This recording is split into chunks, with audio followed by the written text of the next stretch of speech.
अच्छा, कभी सोचा है कि बचपन की वो कौन सी दोस्ती थी जो सबसे पक्की थी? एक ऐसी दोस्ती जिसमें ये सोचने की भी जरूरत नहीं पड़ती थी कि दोस्त का नाम क्या है, वो कहाँ से आता है, या उसके घर में पूजा होती है या नमाज।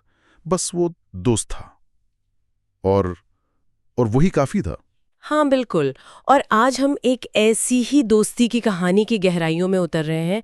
हमारे पास राही मासूम रजा की किताब टोपी शुक्ला का एक सारांश है। और ये कहानी मतलब सिर्फ दो लड़कों की नहीं है। ये उस हिंदुस्तान की कहानी है जो बंटवारे की आग में आप कह सकती झुलसने वाला था। बिल्कुल, और लेखक ने खुद कहा है कि ये किताब बच्चों के लिए नहीं बल्कि बचपन की किताब है। तो आज हमारी कोशिश इस कहानी को सिर्फ दोहराना नहीं होगी, बल्कि ये समझना है कि रजा साहब ने दो बच्चों की आंखों से हमें इतना बड़ा दर्द, इतनी बड़ी ट्रेजेडी कैसे महसूस करवा दी। मतलब हमारी आज की ये जो पड़ताल है, इसका मकसद उस मासूमियत के पीछे छिपी सियासत और समाज की कड़वी सच्चाइयों को परत दर परत खोलना है। तो चलिए फिर चलते हैं 1944-45 के गंगोली गांव में। यहाँ दो दोस्त हैं जिनकी दुनिया में अभी तक नफरत ने दस्तक नहीं दी है। तो कहानी के दो हीरो हैं। एक है इरफान शुक्ला, जिसे सब टोपी शुक्ला बुलाते हैं, और दूसरा है निसार अहमद यानी निस्सू। उम्र यही कोई 9-10 साल। टोपी एक ब्राह्मण परिवार से हैं और निस्सू एक सैयद मुस्लिम परिवार से। और स्रोत में इन दोनों के लिए एक बड़ा मजेदार शब्द इस्तेमाल हुआ है। अय्याशी के देवता। हाँ, अय्याशी के देवता। ये सुनने में थोड़ा अजीब लगता है, लेकिन ये शब्द कमाल का है। ये दिखाता है कि बड़ों की नज़र में उनकी शरारतें, उनका दिन भर घूमना, लड़ना, आम चुराना, ये सब एक तरह से आवारागर्दी या अय्याशी थी। लेकिन असल में तो वो बस अपना बचपन जी रहे थे, पूरी आज़ादी के साथ। उनकी अपनी एक अलग ही दुनिया थी। और ये दोस्ती सिर्फ खेलने कूदने तक ही नहीं थी। ये उस दौर के जो सामाजिक नियम थे, उनको सीधी चुनौती दे रही थी। टोपी, जो एक कट्टर ब्राह्मण परिवार से था, वो निस्सू के घर जाकर गोश्त खाता था, ये जानते हुए भी कि उसके अपने घर में इसकी इजाजत नहीं है। हाँ बिल्कुल। और दूसरी तरफ निस्सू, वो टोपी के घर पर पूजा में बैठता है, प्रसाद खाता है। अच्छा। और टोपी की दादी, जो खुद बहुत पारंपरिक थी, हाँ, वो भी उसे बेटा कहकर बुलाती हैं। कमाल है। उनके लिए ये हिंदू मुसलमान का फर्क मतलब था ही नहीं। उनके लिए तो बस टोपी और निस्सू का रिश्ता था। यहाँ लेखक बहुत बारीकी से दिखा रहे हैं कि बच्चों के लिए इंसानी रिश्ते किसी भी धार्मिक पहचान से कहीं ज्यादा बड़े होते हैं। स्रोत में एक जबरदस्त सीन है। क्या? जब गांव के बड़े लोग ईद पर कटने वाले बकरे पर या होली के रंगों पर बहस करते हैं, तो टोपी और निस्सू एक दूसरे को देखकर बस हंस देते हैं। टोपी कैसा भी है, अरे यार ये बड़े लोग पागल हैं। तो इनकी दोस्ती एक तरह से उस वक्त के समाज पर एक मासूम सा तंज है। लेकिन सवाल ये उठता है कि जब बाहर की जहरीली हवा इस मासूम दुनिया में घुसेगी तो क्या ये दोस्ती टिक पाएगी? और यहीं से कहानी का असली ड्रामा शुरू होता है। साल आता है 1946-47। देश में बंटवारे की बातें गर्म हो जाती हैं। मुस्लिम लीग और कांग्रेस की लड़ाई की खबरें शहरों से होती हुई गंगोली जैसे छोटे से गांव तक भी पहुंच जाती हैं। और ये जहर सबसे पहले बड़ों के दिमाग में घुलता है। हाँ, और फिर बड़े वही जहर बच्चों में घुलना शुरू कर देते हैं। स्रोत बताता है कि बच्चों को सीधी सीधी हिदायतें दी जाने लगीं। मुसलमान बच्चों से कहा गया, ब्राह्मणों के बच्चों से मत खेलो। और हिंदू बच्चों के मन में डर भरा गया कि मुसलमान तुम्हें मार डालेंगे। ये कितना भयानक है कि नफरत सिखाई जा रही थी, जैसे कोई पहाड़ा रटाया जा रहा हो। बिल्कुल। और यहाँ लेखक एक बहुत दिलचस्प तकनीक का इस्तेमाल करते हैं। वो मैक्रो पॉलिटिक्स यानी देश के बंटवारे की बड़ी कहानी को एक माइक्रो कहानी यानी दो बच्चों की दोस्ती के जरिए दिखाते हैं। इससे होता यह है कि बंटवारे का असर किसी अखबार की हेडलाइन जैसा नहीं लगता, बल्कि एक व्यक्तिगत, एक महसूस किया जाने वाला दर्द बन जाता है। हमें ये एहसास होता है कि राजनीतिक फैसलों की कीमत सिर्फ जमीनों पर नहीं बल्कि इंसानी रिश्तों को चुकानी पड़ती है। और ये असर दिखता है जब एक दिन स्कूल में हिंदू मुसलमान के नाम पर लड़ाई हो जाती है।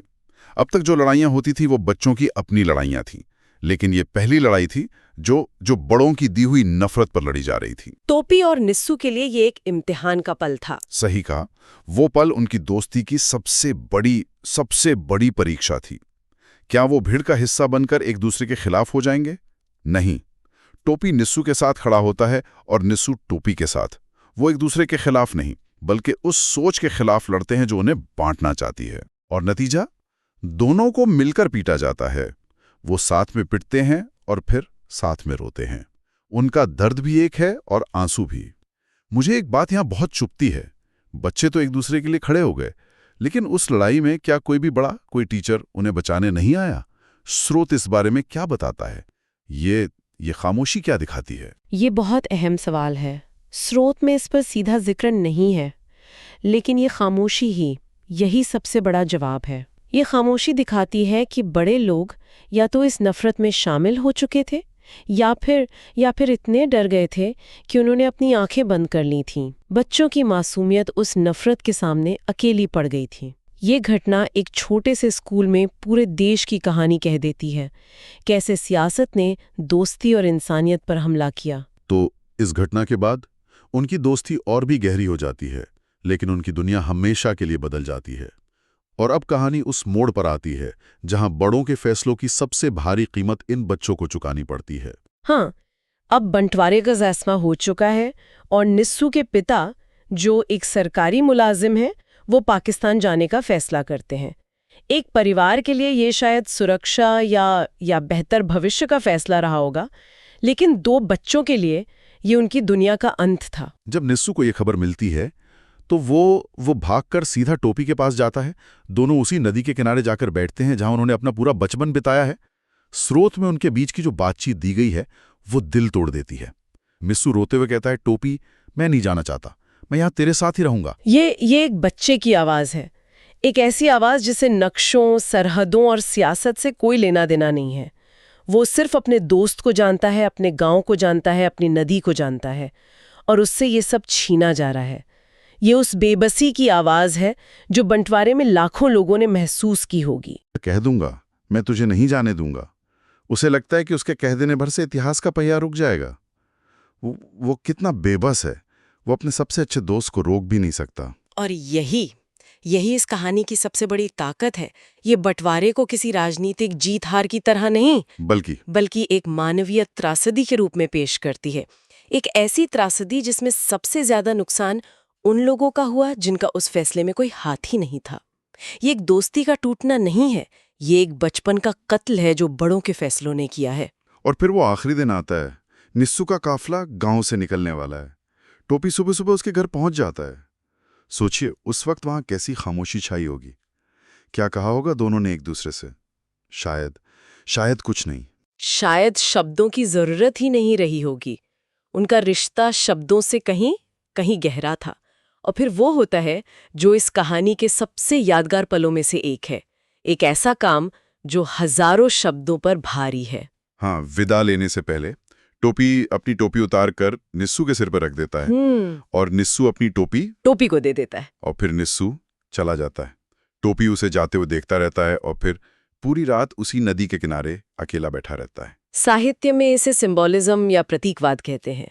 यहाँ टोपियां सिर्फ पहनने की चीज नहीं रह जाती, वो उनकी पहचान, उनकी दोस्ती और उस साझा बचपन का प्रतीक बन जाती हैं जिसे सरहदें भी नहीं बांट सकती। रजा साहब ने एक छोटी सी चीज से बहुत बड़ी बात कह दी। टोपी की टोपी अब निस्सू के साथ पाकिस्तान जाएगी और निस्सू की टोपी के साथ हिंदुस्तान में रह जाएगी। ये एक खामोश वादा है कि वो हमेशा एक दूसरे का हिस्सा रहेंगे। बिल्कुल, चाहे दुनिया उन्हें कितना भी अलग कर दे। क्या कमाल का सीन है ये। बिना एक शब्द कहे सब कुछ कह दिया और कहानी का अंत भी उतना ही असरदार है। स्रोत के मुताबिक किताब का आखिरी जुमला कुछ इस तरह है, टोपी ने देखा ट्रक धूल उड़ाता दूर जा रहा था और उस धूल में उसकी टोपी उड़ रही थी, जैसे कोई बहुत पुराना दोस्त अलविदा कह रहा हो। कहानी यहां खत्म हो जाती है।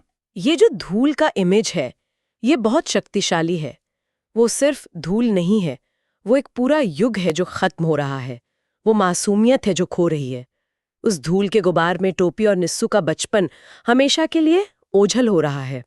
रजा साहब ने अंत में कोई भाषण नहीं दिया, कोई संदेश नहीं दिया, बस एक तस्वीर दिखाकर सब कुछ कह दिया। और यही एक महान लेखक की पहचान है। तो ये थी टोपी और निस्सू की कहानी। राही मासूम रजा ने जो लिखा था कि ये किताब उन बड़े लोगों के लिए है जो बच्चों को हिंदू मुसलमान सिखाते हैं, वो बात आज भी उतनी ही सच लगती है, शायद पहले से भी ज्यादा। बिल्कुल। ये कहानी 1969 में लिखी गई थी, यानी बंटवारे के 22 साल बाद। लेकिन जैसा कि स्रोत में इशारा किया गया है, इसकी प्रासंगिकता आज भी कम नहीं हुई है। ये हमें बार बार याद दिलाती है कि नफरत सिखाई जाती है, वो कुदरती नहीं होती। टोपी और निस्सू का बचपन उस मासूमियत का सबूत है जिसे समाज की बनाई दीवारें तोड़ने की कोशिश करती हैं। ये कहानी उस हिंदुस्तान की याद दिलाती है जो शायद कहीं खो गया है या जिसे हम भूलते जा रहे हैं। एक ऐसा हिंदुस्तान जहां पहचान से पहले इंसानियत थी, दोस्ती थी। ये बताती है कि सरहदें भले ही जमीन पर खींच जाएं, लेकिन दिलों में खींची गई लकीरें ज्यादा खतरनाक होती हैं। और साथ ही ये उन लकीरों को मिटाने की एक उम्मीद भी देती है। ये बताती है कि हर समाज में, हर दौर में टोपी और निस्सू जैसे रिश्ते मौजूद होते हैं। ज़रूरत सिर्फ उन्हें पहचानने और बचाने की है। ये कहानी हमें अपने अंदर के उस बच्चे से मिलाती है जो किसी भी भेदभाव को नहीं जानता था। और यहीं पर हम आज की इस चर्चा को रोकते हैं, लेकिन एक सवाल के साथ। ये कहानी एक विचार छोड़ जाती है कि हमारी अपनी दुनिया में, हमारे आसपास ऐसी कितनी दीवारें हैं जो हमने नहीं बल्कि किसी और ने खड़ी की हैं। और किसी भी पहचान या लेबल से पहले एक दोस्त को सिर्फ एक दोस्त की तरह देखने के लिए हमें अपने अंदर के किस बड़े को चुप कराना होगा और किस बच्चे की आवाज़ सुननी होगी।